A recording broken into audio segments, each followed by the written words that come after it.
Good morning and welcome to yet another insightful segment right here on Africa's Biggest and Brightest with myself, Alicia Jali. Now joining me in studio today is Miss Jenny, who's actually from the Baby to Mom Egg Donation Organization, and she's here to enlighten us a bit more about surrogacy in Africa.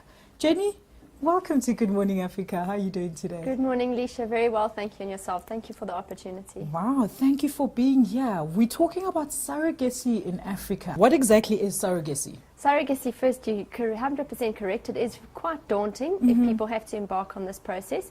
It's essentially the process of another woman carrying a baby or a pregnancy for a commissioning parent. Okay. There's two types of surrogacies. There's gestational surrogacy, where the surrogate mom is not contributing her own egg, which is the usual form.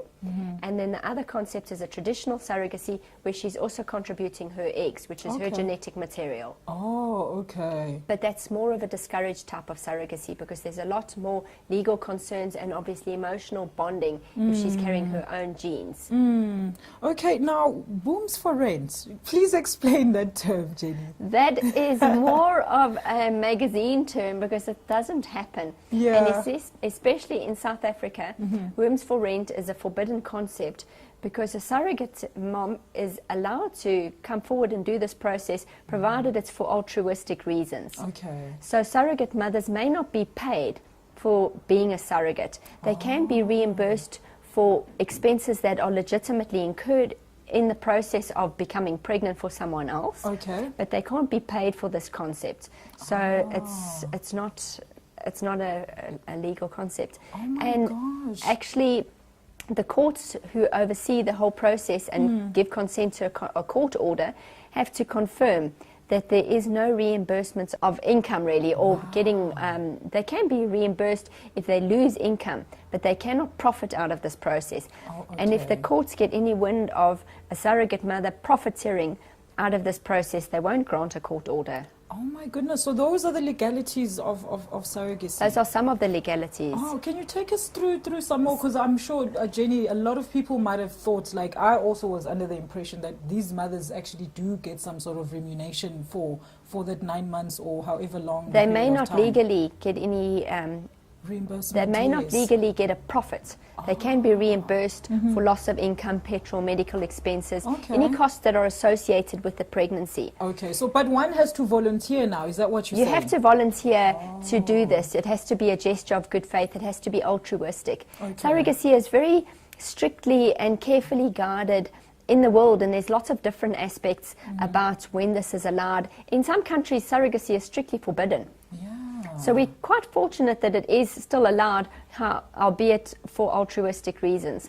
Some of the other legalities is that can be quite an issue as well, is that both surrogate mother and commissioning parent have to have domicilium in South Africa. Okay. In the other countries in Africa, there aren't specific guidelines or legalities on surrogacy, which leaves the process open to uncertainty.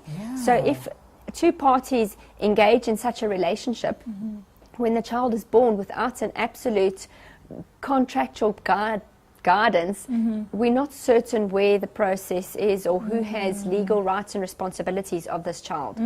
So that's the aspect of surrogacy in South Africa, is that commissioning parent and surrogate mom have to have South African domicilium, which is the intent to permanently reside in South Africa. Other legalities include that there must be a medical requirement for a commissioning parent to embark on this process. So and this situation needs to be irreversible. Okay. Now, Jenny, how long would this whole screening process up until the baby's delivered and you have it in your arms, how long would that usually take? The surrogacy processes of obtaining court orders have actually been quite extensive. Sometimes they can happen in a couple of weeks, and we've seen the best case scenario where it can take maybe 2 months. But I've also seen cases where it's taking a year and a half. Why? What would be the faltering causes there? The causes and concerns are sometimes the courts send back the application for further requirements, for further documentation, so it keeps for going further back and evidence. The court can potentially delay a court date, and these processes are out of the hands of the parties involved. So you might not just literally be there for the 9 months with the baby being Not at pregnant all. and so forth. The court application and obtaining of a court order can be quite an extensive Yes. and onerous process. In addition to that, once, if you are fortunate enough to get a speedy court order, it can take a while for a commissioning parent to become pregnant. They may not conceive on the first time. attempt, or for the surrogate mom to conceive. Can be a couple of attempts. Wow. And that's why this relationship really needs to be more than a contractual agreement. I It think needs to be so. tightly knit, and there needs to be full consensus between the parties that they are doing this for the right intentions and that they are committed to one another. I always say to people embarking on this route that a surrogate relationship is probably the next most intimate one, other than the one you have with your life partner. No, definitely. Even That if it's makes for a sense. short period, because it's so intimate, it's so personal. Wow. Okay, Jenny, now let's talk about when the first surrogacy case was reported in Africa, and where was this? The first known case was in the 1980s. Oh, wow. A lady conceived as a surrogate mom for her daughter. The lady's name was Pat Anthony, and she actually passed away at the end of last year. So she made the headlines because she carried triplets for her daughter. Really? Wow. Okay. Okay. Now, Jenny, let's talk about who can actually opt for surrogacy as an option to have a child. Okay, people who have a medical requirement, which is irreversible, can proceed. So, for example, it's a lady who's had a hysterectomy, or she has a history of recurrent miscarriages or premature deliveries, or some other aspect putting her health at risk. She cannot become pregnant. Obviously, it's gay couples who can proceed, or single men. Well, thank you so much, Jenny. It's been certainly informative for me. I had no idea. I just saw it on television, thought you just rent a womb seriously for 9 months and that's that. Because people are, making it glamorous and yeah, all those things. But now, Jenny, if people want to get hold of you for more information, what's the best way to do so? We've loaded extensive information on the website about surrogacy, the do's and don'ts, the frequently asked questions, the process, recommended attorneys, fertility specialists, everything.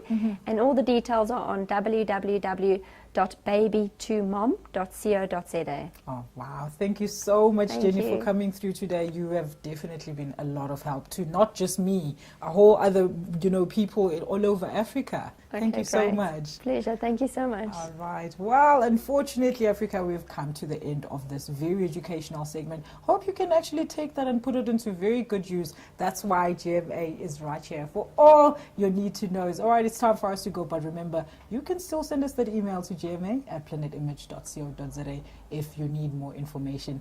Go onto the website, check out what you can get from it. It's time for us to go. You have a beautiful day.